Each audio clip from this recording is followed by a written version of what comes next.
Okay? Ang game 2. Game 1 muna ngayon. So, bali, yan yung ating rules dito.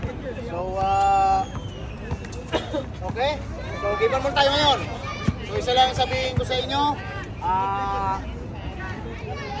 Since na 40 up ito, magkakaroon to ng mga contacts. Sana mag-ingat kayo.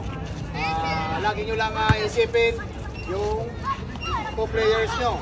Kalaban man, ano yan, irespeto natin yan, saka ingatan natin ang kasama natin. Huwag natin saktan kasi mahirap na. Ang trabaho, ang pinaka-importante rito, hindi ang basketball. Ang basketball, palipas oras lang natin ito.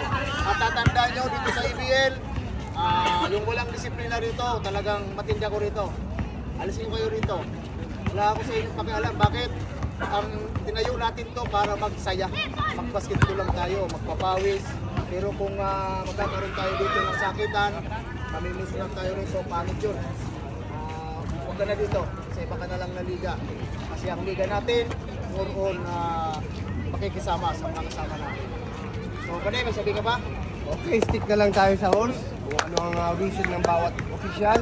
So, yun na lang, follow na lang tayo sa violation o kaya type of foul.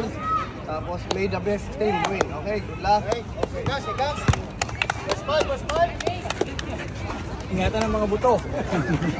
Malulutong na. Malulutong na to. Malulutong ng mga buto.